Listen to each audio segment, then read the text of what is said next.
ასე ვთქვათ, დაინტერესებთ ალბათ საკუთარი პასუხები. მოკლედ, მეორე შეკითხვა ეხებოდა ყურადღების ფოკუსირების უნარს. ანუ აქ ლაპარაკი არის იმაზე, რომ გავაკეთეთ ჩვენ ერთხელ პრეზენტაცია გქონდათ, იქ იყო არეულად იქ სიტყვები არ იკითხებოდა, ასოები იყო გადაბმული თუ გახსოვთ, ხო? აქ უბრალოდ შეცვლილი არის დავალება, ასოები უაზროდ კი აღარ არის გადაბმული, არამედ წინადადება წერია, ყავისფერი მელა გზაზე სწრაფად ესეთ ხელს გასწავლით, რომ ეს კოგნიტური უნარები საერთოდ ყველაზე მეტად უჭირთ ხოლმე. ამ უნარების ერთმანეთისგან გარჩევა, იმიტომ რომ არ არის მართლა ადვილი თემა და უნივერსიტეტში ამას ახლა რა ვიცი, რამდენიმე სემესტრი სწავლობენ ფსიქოლოგიის ფაკულტეტზე და ეს ახლა უცებ რომ ამდენი რამე ადამიანმა რაღაცა სხვა წიგნებში ნაწერი ესე იცოდეს, რა თქმა უნდა, თუ არ დაიგეგმა ამის სწავლა, ესე ძნელია ხოლმე და ერთ ეშმაკობას გასწავლით ასეც, რომ ნებისმიერ ესეთი დავალება რაც შეხვდება, აი კოგნიტურ უნარებზე განსაკუთრებით, იქვე თქვენ თავზე ჩაიტარეთ. აი მაგალითად პირობას მიხვდებით, რომ რა წერია. ესე იგი აქ წერია, რომ ამ წინადადებაში ასო უნდა მოძებნოთ რამდენია, ხო? და შემოხაზოთ. მართლაც დაიწყეთ ამის კეთება, აი ყავისფერისში არის 1A, მერე მელა 2 გზაზე სწრაფად და ესე გააკეთეთ და მერე დაფიქრდით, აბა რომელი თქვენი კოგნიტური, ანუ გონებრივი უნარი იყო ჩართული, როცა ამას აკეთებდით.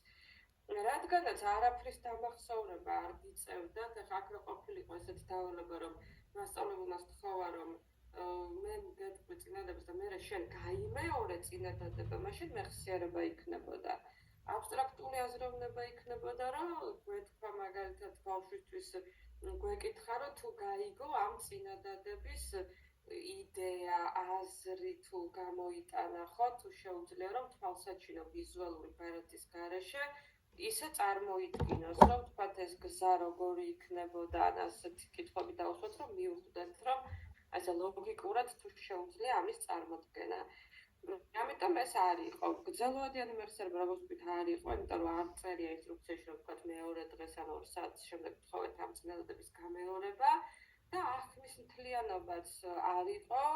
მხოლოდ თუმცა აღქმა რა თქმა უნდა იყო ყველა ვარიანტში, იმიტომ რომ თუ კი გვინდა რომ იყოს დანარჩენი უფრო ისეთი მომდევნო უნარები, ხო, როგორც არის ყურადღებაც, რომ მანამდე აღქმა ჯერ უნდა აღიქვა, რომ მერე ყურადღება მიაქციო, მაგრამ ამ შემთხვევაში აღქმის მთლიანობა ის იყო, რომ ბავშვს უნდა გაერჩია, რომ ასოები მთლიანობითია, ხო? მაგალითად, სუს თავისი ერთიანობა, ფუს თავისი და სიტყვები ერთიანია, ანუ მთლიანია. ეს უნდა გაერჩია, მაგრამ ეს საკმარისი არ იქნებოდა მხოლოდ იმის აღქმა, რომ ეს წინადადება შედგება 5 წინადადებისგან და მთლიანია წინადადება არ გვეყოფა იმ დავალების შესრულებაში, რომ არ გამოგრჩეს, ვთქვათ, ამ შემთხვევაში 100 მოვლენები. ამიტომ ეს არის ყურადღების მიქცევის, ყურადღების ფოკუსირების დავალება. ახლა მე ეჭვმაკ, რომ აქ შეიძლება ბევრს გქონდათ შემოხაზული, ვთქვათ, მეხსიერება, იმიტომ რომ აი ეშლებათ ხოლმე მეხსიერებაში. არ გინდათ შეკითხვა მეორეზე? არა, მე არა. უკაცრავად მე თუ შეიძლება რომ პროგრამას ვერ გადავხედე ამ ტურაში და აბსტრაქტული აზროვნება, ანუ როცა რაიმეს წარმოვიდგენთ, ხო ვფიქრობთ გონებაში? აბსტრაქტული აზროვნება არის ყველაზე აზროვნების მაღალი ფორმა, როდესაც თვალსაჩინო მასალების გარეშე ადამიანს შეუძლია ინფორმაციით ოპერირება. მაგალითად, წილადების ამოხსნა გონებაში რო შეუძლია წარმოიდგინოთ. ან მაგალითად ისეთი სიტყვები, რომლებიც თვალსაჩინო მასალას რომლებსაც არ გააჩნია თვალსაჩინო მასალა, შეუძლია რომ განმარტოს. აი მაგალითად ახლა ისეთ სიტყვებს, როგორიც არის მეგობრობა, პატრიოტიზმი, დემოკრატია, მიჯნურობა, თუნდაც ნაბებს თავისი თვალსაჩინოება ესე ხო არ მოყვება. ანუ ვაში ყველგან ვაშლია. მაგრამ სიყვარული, ახლა რა ვიცი, ბევრი სახით შეიძლება გამოიხატოს, მაგრამ ერთი რაიმე საგნობრივი აღნიშნელი არ აქვს, ხო? ამიტომ ეგენი არის აბსტრაქტული ცნებები, რომლებსაც უკვე ჩვენი აზროვნება ამუშავებს. მადლობა გასაგებია და ეს ვითარდება აბსტრაქტული აზროვნება მოზარდობის ასაკიდან მთელი ცხოვრების მანძილზე. და არის აზროვნების განვითარების ყველაზე მაღალი ფორმა. ინტელექტუალური დარღვევის შემთხვევაში აბსტრაქტული აზროვნებისგან ვიზუალური ბარათების გარეშე უჭირთ რთული ლოგიკური კონსტრუქციების გაგება, მაგრამ შეუძლიათ, რა თქმა უნდა, ოღონდ გარკვეული ბევრი მაგალითის, რაღაცა ვიდეო მასალების და ასე შემდეგ ჩვენების შედეგად, ანუ აბსტრაქტულ აზროვნებას როცა მოითხოვს ეგეთი ტექსტები, ინტელექტუალური დარღვევის შემთხვევაში ბავშვებთან საჭირო რომ უფრო დეტალურად და ხანგრძლივად იქნას დამუშავებული. მესამე იყო აღქმა, იმიტომ რომ ფერები, ფორმები, ზომები, ეს ყველაფერი არის აღქმით უნდა მიხვდე, რომ რაღაცა სამკუთხედია, რაღაცა წითელია, ეს არის აუცილებლად აღქმა. მეოთხე თქვენი მაგალითი მაგონდება, რომ შესაძ მაგიდაზე ვხედავ მაგიდი ტელეფონის წვერს, გონება მაგიქვა რომ ეს ტელეფონია და ეგ არის აღქმის მოდია.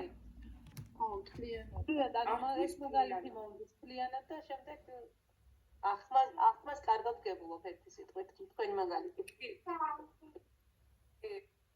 კი ბატონო. მეოთხე არის პრინციპში ეს წეღალოცებს შემამჩნია რომ თურმე გამუქებული იყო და შეიძლება კარგად ვერც მოესწარით გაანალიზება.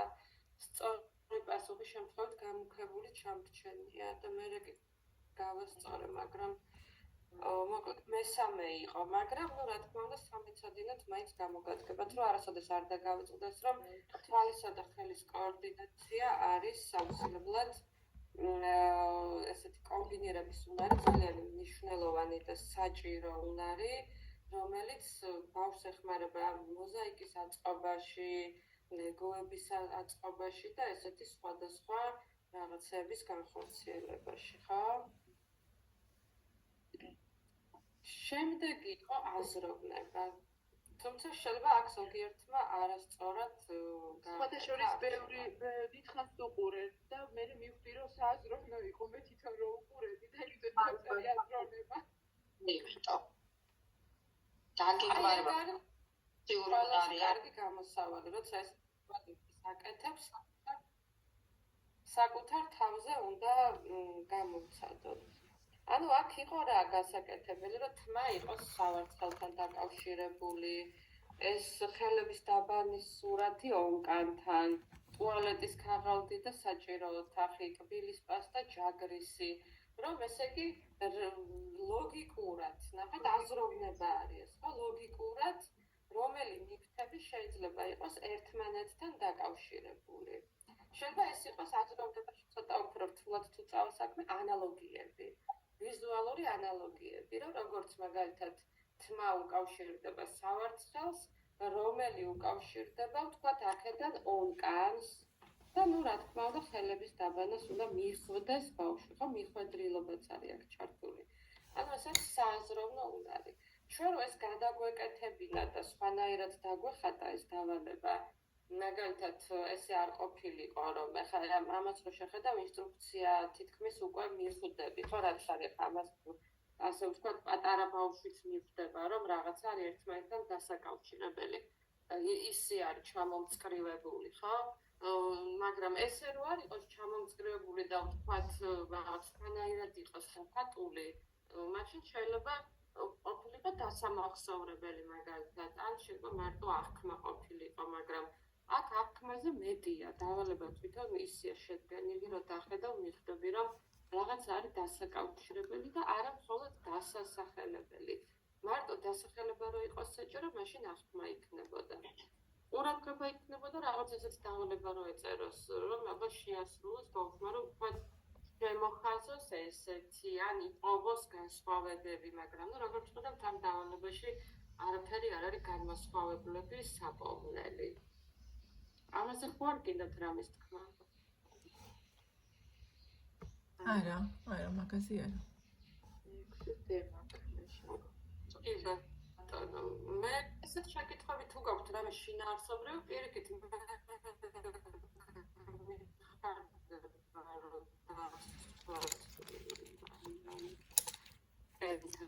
ან დაკავშირებული, ანუ ამით უფრო ვიგრძნობ, რომ მე რომ გავაზიარე რაღაც აქტივობები და თქვენ მოიფიქრეთ თქო, უფრო აქტიურები იყავით და მივხვდი, ასე ვთქვათ, ვის როგორი ცოდნა დაგიგროვდა, თან რომ ვის როგორი мотиваცია გაქვთ. მეექვსეზე იყო ზედმეტი ობიექტის ამოცნობა. თითქოს დამაგნეველი ნახე ერთი შეხედვით, მაგრამ რო დაუკვირდებოდი, მე მეთქე ლომი ამოვიცანი. ეს ძაღლი რო აქეთ იყო, თავიდან ერთი შეხედვით რაღაც ეს მეთქი რაღაცა ხდება, მაგრამ მე ხო მეც მეგონა წყობასთან დაკავშირებული რაღაც მე.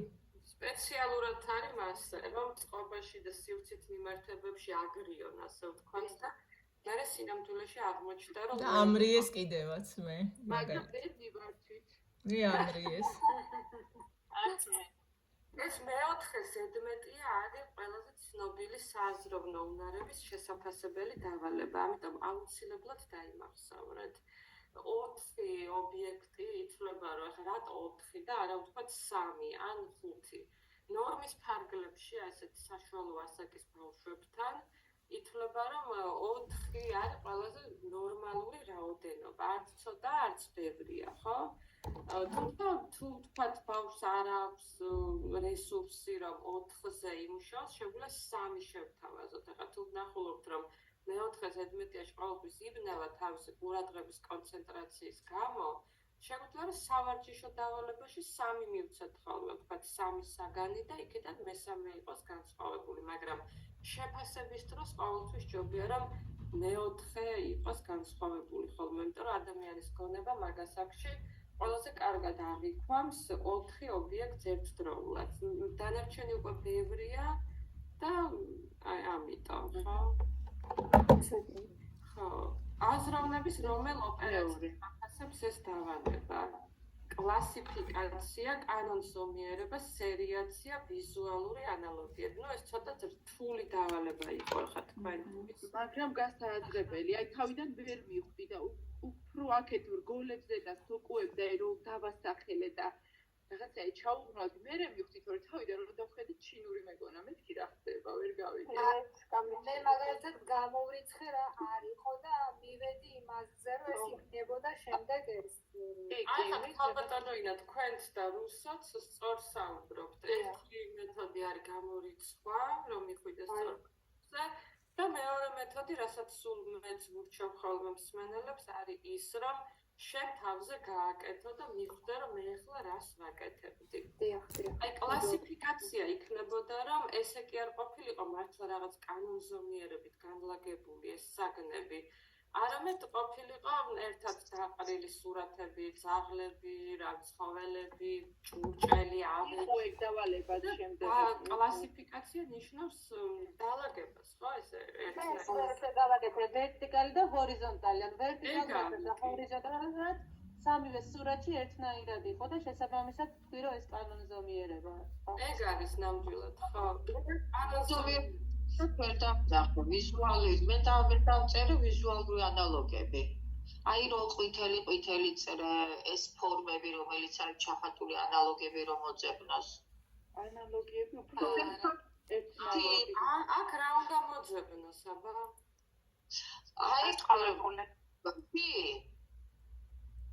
აქ უნდა მოძებნოს, რომ მაგალითად აი ყველაზე ადვილი მართლა წრეები არის და პირველ სვეტში არის ყვითელი, წითელი ლურჯი, მეორეშიც იგივე მეორდება წითელი, ყვითელი, მერე ლურჯი, ყვითელი და რა აკლია? წითელი აკლია. ანუ კანონზომიერება რაღაცა ვერტიკალს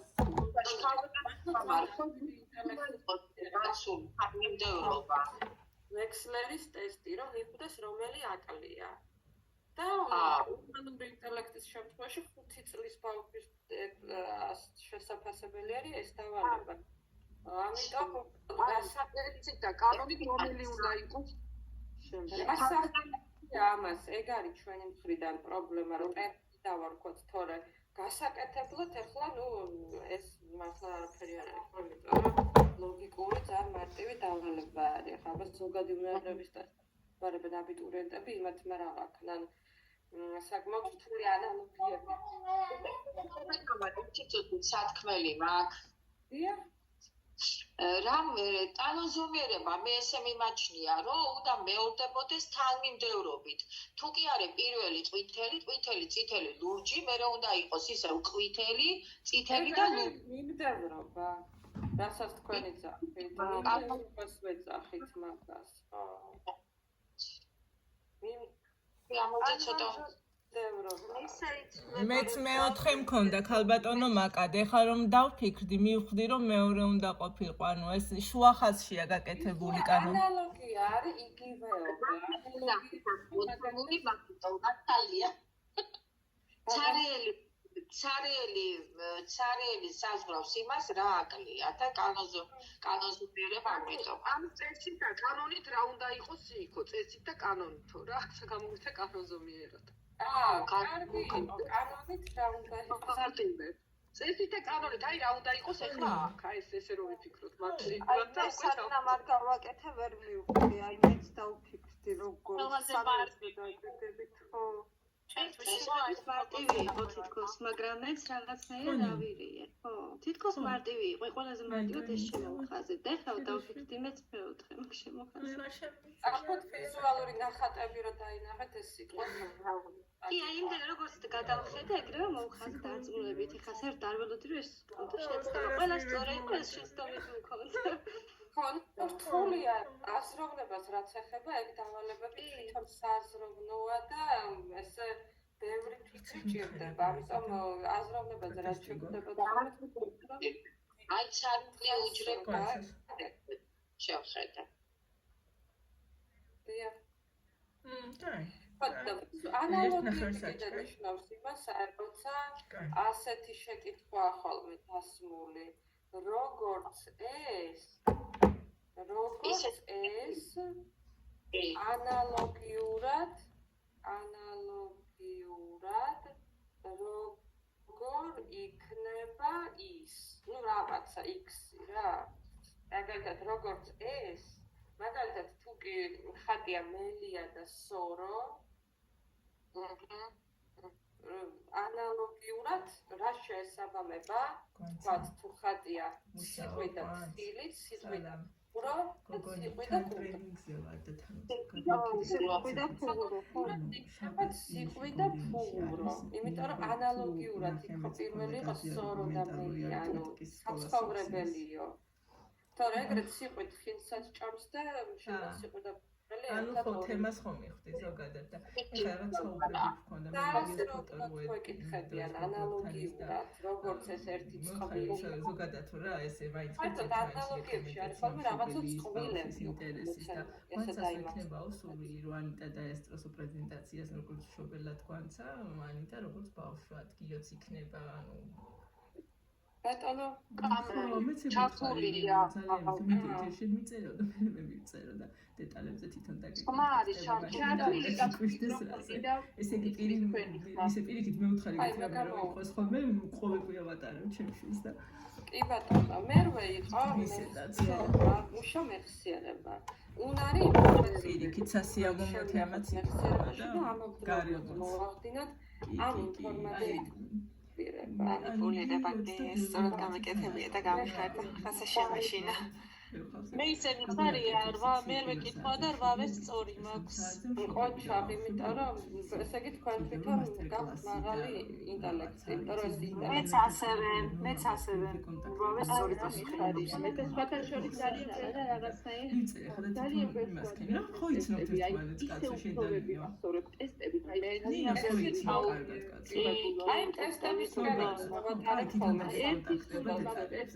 იქ ხალხი მოსულა ესე რომ მართლა არაფერი არ იცის მანამდეც დაურეკავს და ეხლა თვითონ ვერ დავესწრები არცალია იქ ისა იქესა და ეხლაც მყავს ეგეთი რამდენი რომ აქ არ გვესწრება და უნდათ რომ მარტო იმ ტესტებს გავივლი რაც იქნება სამბობენ და მინდა გითხრათ რომ აი აბარებენ ხოლმე ზოგჯერ ეგეთებიც რომ სრულიად ნულიდან იწყებენ თუმცა შარშან ნუ გაუჭირდათ მასეთებს ვინც სრულიად ნულიდან მარტო ტესტები გაიარა იმიტომ რომ რაღაც ახლა ვთქვათ არის რაღაცა საკითხები რომ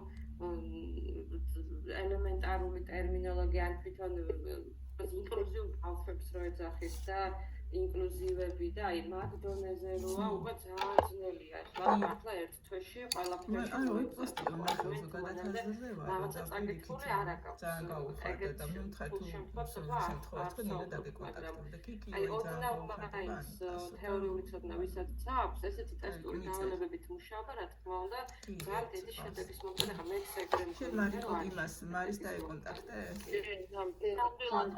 ოღონდ თუ მართლა ავსებს, ზოგი არ ავსებს ხოლმე ეზარება და ფიქრობს, რომ მე ხო მაინც გამოგგზავნებს სწორპასუხებს, მე წავიკითხავ და ეგრე წაკითხული, რო გითხრათ სიმართლე არ მუშაობს. ძალიან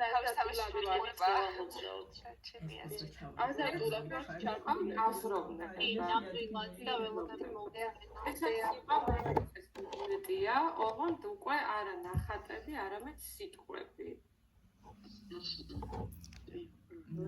აქ იყო მაგალითად მეტი ცხენი, ხო, იმიტომ რომ თუ რომელი იყო არა, ბოდიში ეს ყოფილა კლასიფიკაცია, მე-14 არ არის, მოდი მივაწერ აქ, რომ თქვენც იცოდეთ გარემ კლასიფიკაცია. კლასიფიკაციის დავალება არის ეს გამიკეთებია. ესე იგი, ეს პატარა ბარათები დააჭერათ, ეს აღარ წავიკითხე, რაც მეწერა, ზოგჯერ სხვანაირად ვაკეთებ ხოლმე და პატარა ბარათებზე დაწერილი ტექსტები ამ შემთხვევაში და არა სურათები, ერთმანეთში აურიოთ და ვთხოვოთ, რომ ერთ კატეგორიაში შემავალი ერთად და რა თქმა უნდა არის აზროვნება. თუმცა აზროვნება იქნებოდა ასევე მეოთხე ზედმეტია შეიძლება კიდე ესეთი სიტყვების ჩამონათვალით გაკეთდეს. მაგალითად აქ ცხენის მაგივრად სიტყვაზე ლომი დავწეროთ. და არაფერი დასაჯგუფებელი კი არ იყოს, უბრალოდ შემოსახაზი იყოს, რომელია ზედმეტი. აქ მაგალითად ვთქვათ, რაღაცა პროდუქტი დავწეროთ, მაკარონი.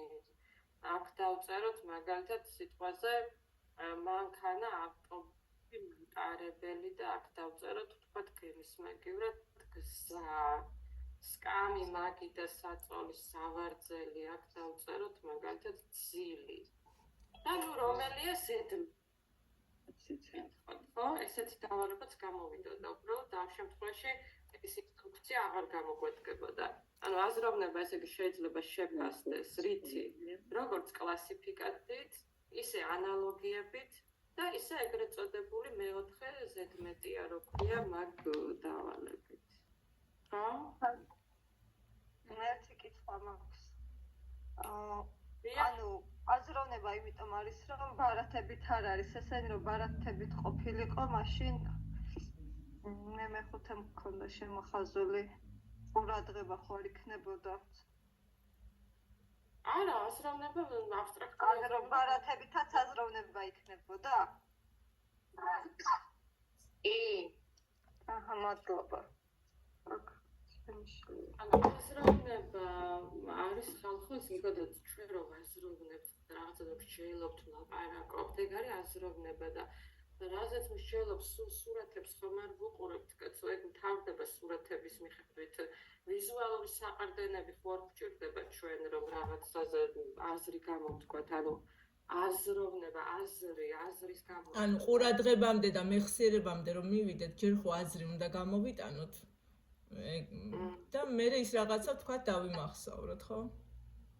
ჯერ უნდა ასეთ შეიძლება ვთქვათ. მე ქალბატონო თამარი დამეხმარა მაგალითად განმარტება, რომელიც თქვენ მოგვაწოდეთ აზროვნებაზე, იყო ესეთი რომ ეს არის უნარი გადაჭრა პრობლემა როგორ მოიქცე ახალ სიტუაციაში და გამოიტანო დასკვნა და აი ახლა მაგალითად ამ მაგალითის შემთხვევაში ზუსტად ეს ტერმინი გავიხსენე რომ ესე იგი ჭირდებოდა თუ არა ეს დაფიქრება აზრის გამოტანა რომ დასკვნა გამომეტანა და აი ამან იმახვედრა რომ იქნებოდა აზროვნება. აი ეგ არის თქვენ ჩართეთ აზროვნება. ეს განმარტება ხო, თქვენი აზროვნება ჩართეთ მაგალითად. და რაღაც ესე იგი მსჯელობა ჭირდება რომ გამოვიტანო დასკვნა და ეს დამეხმარა ეს განმარტება რომ სპეციალობით რა ბიოეკოლოგი მაგრამ არ მიმუშავე სამწუხაროდ თუმცა ალბათ თავის დროზეც კარგად სწავლობთ. მარტი და ზუსტად ახლა გამიჩნდა რაღაც სურვილი ბავშვები უკვე დიდები არიან შვილები და მინდა რომ რაღაც სასარგებლო გავაკეთო. ძალიან კარგი იმედია რომ გამოგივეთ აუცილებლად. დიდი მადლობა. კი ბატონო. აი ეს იყო აღქმა ეს გახსოვთ ჩვენ რომ აღქმის ნობა ზუსტად გავიარეთ აი ეს არ იყოს მაგალითის არ იყოს ახლა ერთ-ერთმა თქვენგანმა რომ მოყვაწეღან რომ ვთქვათ რამე პატარა ნივთის ნაწილი ჩანს მთლიანობაში ხდები ეს რა ნივთი შეიძლება იყოს არა ამ შემთხვევაში რომელი ნაწილი ხა ნუ ეს უფრო საბავშვოა და იმიტომ არის ესეც ცხოველები და რაღაცები ამიტომ აღქმის მთლიანობას ამოწმებს რა კი ბატონო მე-11 იყო აზროვნება ესეც ადრე რა თქმა უნდა აღიქვას რომ გამოჭრა შეძლოს რა თქმა უნდა ყურადღების ფოკუსირება და კონცენტრაცია დაჭირდება რომ ეს დავალება ბოლომდე შეინარჩუნოს რა თქმა უნდა მეხსიერებაში შემკული უნდა კონდეს ინფორმაცია რომ მაგალითად ფეხები არ მიაბას თავზე და რომ ფეხები ყოველთვის დაბლა არიან. ეს უნდა ახსოვდეს და მეხსიერება ხო გახსნებაც არის, მარტო შენახვა ხო არ არის, მეხსიერება არის ასევე გახსენება. მაგრამ საბოლოო ჯამში ეს დავალება რომ აწყოს, გარდა ამ ყოველფრისა აუცილებლად სჭირდება აზროვნება. ამიტომ ამ დავალების ბოლომდე შესრულება თუ შეძლო, ჩვენ ამით შეგვიძლია შევაფასოთ ამ ბავშვის აზროვნების უნარს. თუმცა რა თქმა უნდა აქ ახლა მოტორიკაც დაჭირდება და ასე შემდეგ ნატიფი მოტორული უნარები მაკრატალის გამოყენება ეს იყო ანალოგიების რა არქვით თქვენ მაგრამ სინამდვილეში ეს არის შესაბამისობა ასეთ დავალებებს ვიღა შესაბამისობა ესე ერთგულიანია როგორც ვიყო შესაბამისობებით ერთგულიანი იქნება ესე უნდა აგერდეთ რომ პირველი გ ესამეს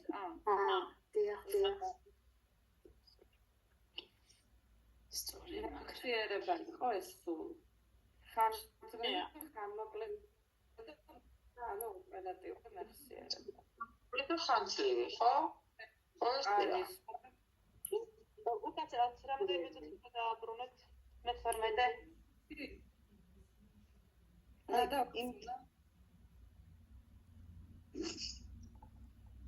ეს დავაბრუნო თუ რამე სხვა? არა, ეს მე-12.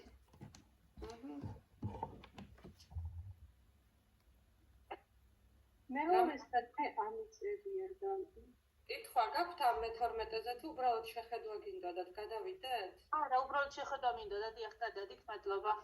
კარგი, მე-13-ზე იყო ესე იგი სამი კომპიუტერი უნარი რომ შეგვედარებით. პირველი მეორე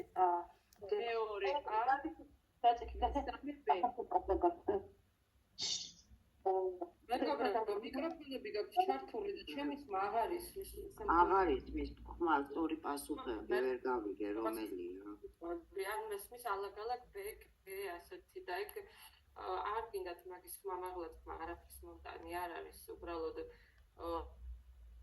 არის მთავარი იდეა ხო რომ აღქმა არის ამ შემთხვევაში რომ ეს არის ტაქტილური აღქმა ბ-პასუხი იყო აღქმასი აღქმის განარჩევს სხვადასხვა ტექსტურის ზედაპირის ერთმანეთისგან ხავიანი პრიალა ეს რომელი აღქმა იყო სმენითი ტაქტიკური თუ მხედველობითი ტაქტილური შეხედვა კანზე იყო კანი რასაც ეხება ის არის ტაქტილური აბა ხა კანით ხომ არ დავინახავთ ან მოვისმენთ ხო კანით ვეხები თუმცა ხა თუ ადამიანი არის მცირე მხედველი ან უსინათლო მისთვის ზუსტად კანი არის ანუ ტაქტილური შეხება არის სამყაროს აღქმის ერთადერთი შესაძლებლობა ხო უბრალოდ ერთადერთი არა ხა რატომ სმენაც ხო ექნებოდა და სხვა უნარებიც მაგრამ წამყვანი შესაძლებლობა ყურადღების იყო აპასუხი თუ კი ადამიანს შეუძლია რომ წინააღმდეგობა გაუწიოს გარემოში არსებულ ბუნებრივ განვიზიანებლებს ეს შეკითხვა მახსოვთ ერთმა თქვენგანმაც დამისვა რომ რა არისო ეს ბუნებრივი გამღიზიანებლები. ანუ აქ იგულისხმება ზუსტად აი ამ კითხვაში შეგვიძლია კიდევ ერთხელ გავიმეოროთ ეგ საკითხი, რომ როდესაც ყურადღების მობილიზებას რაღაცაზე ნებისყოფით აკეთებ, გარშემო ბუნებრივად რაღაცები ხო ხდება, ხო? მაშინაც მოვყავი ეგეთი მაგალითი, რომ შეიძლება აივნიდან ხმა შემოდიოს მეორე თქვენი ის მახსენდება უკაცრავად ბავშვების ხმა რო შემოდის ხოლმე თქვენ ოთახში. და ყურადღება ჩემი რომ ბუნებრივ იმას მიაქვს კონცენტრაცია. ესენი უკვე ბუნებრივი გამღიზიანებლები ADHD-ისთვის არის და ანუ ყველასთვის არა განსაკუთრებით ADHD-ისთვის, ხო? ADHD-ს უჭირს.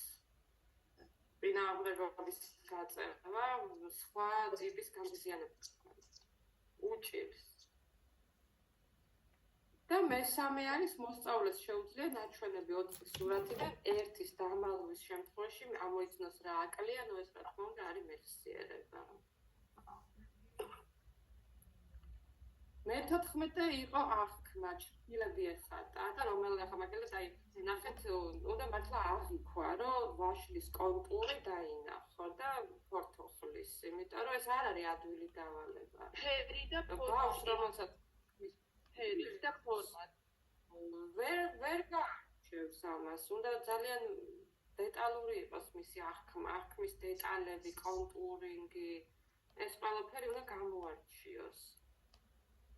ეხლა მაგალითად ჩვენ ადვილად ვხვდებით, ხო, რომ ამ ვაშლის შესაბამისი ჩრდილი არის მესამე და პირველის ჩრდილი არის პირველი. მაგრამ ჩვენ რო აღქმა დარღვეული გქონდეს რაიმე ტიპის ნევროლოგიური სირთულით, თქვათ, რაღაც წინაზეც ვახსენე, რომ ეს არის უფრო ესეთი ინსულტი ან რაღაცა ზიანება ტრამვული თავის ტვინი, ანუ რთული სირთულეები, სისხლძარღვებთან და ასე დაკავშირებული პრობლემა თუ არის, ეს ყველაფერი შეიძლება ჩანდეს ძალიან გადღაბნილი და ვერ აღიქვას ადამიანმა ამ პატარა სურათზე ახლა ეს ჩრდილები. თუმცა თუ აღქმა კარგად მუშაობს, ნუ ამის პრობლემა ადამიანებს არ აქვს, რა თქმა უნდა, და ეს ყველაზე მარტივი უნარია. ესეთი უნარი როგორ გქონდეს ჩვენ ეგრე ახლა გარემოშიც წავიქცეოდით, კიბეს ვერ დაინახავ, შუშანს რო დაინახავ, ვერ მიხვდები რომ გამჭვირვალეა და დაეჯახები, ანუ მარტო სურათზე კი არ ექნებათ პრობლემა, ვისაც აღქმის პრობლემა აქვს. ზოგადად ფუნქციონირებაში, გადაადგილებაში, წყალის ხშირად ეღურება, ბოთლიდან რაღაცა უვარდება, ნუ ბევრი პრობლემა, იმიტომ რომ გარემოში ეს ნივთები ზღვარი, თქვათ და ასე ვთქვათ, მოხაზულობა სხვანაირად აღიქმება მათ გონებაში, რთულად უფრო და ძალიან გარღვეულად. არ მინდა ეს სიტყვა გამოვიყენო, მაგრამ აღქმა არის დამახინჯებული, ასე ამბობენ ხოლმე, დამახინჯებული. მე მჭირს ძალიან აღქმა. ანუ რაც უნდა დიდ თახში გავიდე. ანუ რაც უნდა დიდ თახში გავიდე. ვერ ხვდები რომ შუაში უნდა გავიდე, კუთხეში ვეჯახე. ისმენთ რა გჭირთ?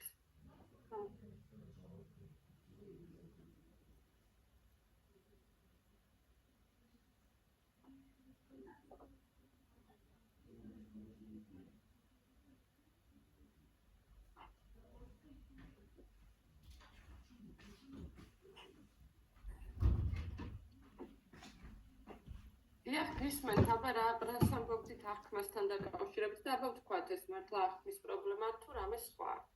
აი, რაც არ უნდა დიდ თახში გავიდე. შუაში ვერ გავდივარ, ვეჯახები რომელიმე კუთხეს. კარებში თუ გავდივარ, კარის კუთხეს, მაგიდის კუთხეს. აი, ახლა სულ რამოდენიმე დღის წინ კარებს ისე დავეჯახე, რომ ფრჩხილი გადამწყდა და თითი მწყდა. ეს რომ რამეს ისე შევარი ინარჩუნება, თუ? ვიცი, ესეთი უბრალოდ პრობლემა არის ალბათ ეს უფრო აღქმის რა ვერ ხედავთ კარს და იქით. არა, როგორ ვერ ხედავ და იდეაში ვფიქრობ, რომ შუაში უნდა გავიარო, მაგრამ რომ ვეჯახები და ვერ გავდივარ შუაში, მე ვხვდები, რომ შუაში არ გავდივარ და გავდივარ რომელიმე კუთხეში. საჭესთან ჯდომის და გაბარიტების მაგ სიტყვას ვიხმარ, გაბარიტების აღქმის პრობლემას ეძახიან და ესე ფეხით სიარულის თავს არ ვიცი. ანუ მე გავხსენე, მართლა წონასწორობის პრობლემა არის. რამე სხვა გაწუხდიდე? სივრცით ვიზუალური ცხომა არ არის. წონასწორობა იქნება ალბათ უფრო. ხო, ხო, აი არ ვიცი, რამე სხვაც თუ გაწუხებთ, უნდა მართლა მთლიანობაში ველოსიპედს ვატარებ ჩვეულებრივად, მანქანას ვატარებ, მაგრამ ანუ გავიდე ფეხით მოსიარულე, რომ გავიარო ისე რომ რამე არ გავიზიანო, ეს ძალიან მიჩნევს. ხედელობა როგორია? არა, ხედელობა კარგი მაქვს. უბრალოდ აი სულ ვფიქრობ, რომ რა არის ეს ჩემ თავში ეს პრობლემა, რომ ვერ ვანაწილებ ისე დროს და რომ შუაში კარგად გავიარო. მე მგონი აი ეს არის უფრო სხეულის აღქმა და წონასწორობა. პროპრიოცეფციას რო ეძახიან, შეიძლება ეგ იყოს. იმიტომ რომ არ მგონია რომ აღქმის პრობლემა რო იყოს, მაშინ უფრო რთული არის ახალების აღქმა, ფურცელზე პატარა რაღაცების აღქმა და ეგაც უნდა გიჭირდეთ მაშინ და უფრო სხეულის სქემის პრობლემა. არიყავით სუქანი და გახთით, მაგალითად დავრობას არა, არიყავ და გახთით. რომქიაში თუ ადეხართ ასე შემდეგ როგორი დავთ მაგას? კი, კარგად ვიტან. არა მაქვს პრობლემას. გამილას კრიეტივაც მაღალი.იანობით ხوار დადიხართ მაშინ. მე ვიტან მაგარ ქუსინებს წონასწორობაზე. არა. ხო, არ ვიცი, საინტერესო შემთხვევაა. შეიძლება უბრალოდ რა ვიცი, ზოგი არის მართლა. აი, აქ Zoom-ის ჩატში კარგი განმარტება დაგვიწერეს, როგორც აი, სხეულის ნაწილები მაქვს ჩანურჯებული, სულ მაგის გამო, იმიტომ რომ სულ ვეჯახები. უიდოდა. ხო, უკვე პრობლემადაც შემექნება, მაქვს ეს ყველაფერი, იმიტომ რომ აი ეხლა ციცი მაგალითად. ხო, აი არ ვიცი, მაინც შეიძლება რაღაცა ნევროლოგიური, მაგრამ არა მგონია ხა სხვა პრობლემები არა გაქვთ და მარტო ვთქვათ, კარს რო ეჯახებით ან რაღაცას, ეს რისგან გამოწვეული შეიძლება ბავშვობიდან უბრალოდ მასე ხართ, არ ვიცი. დიახ, ბავშვობიდან მარტო.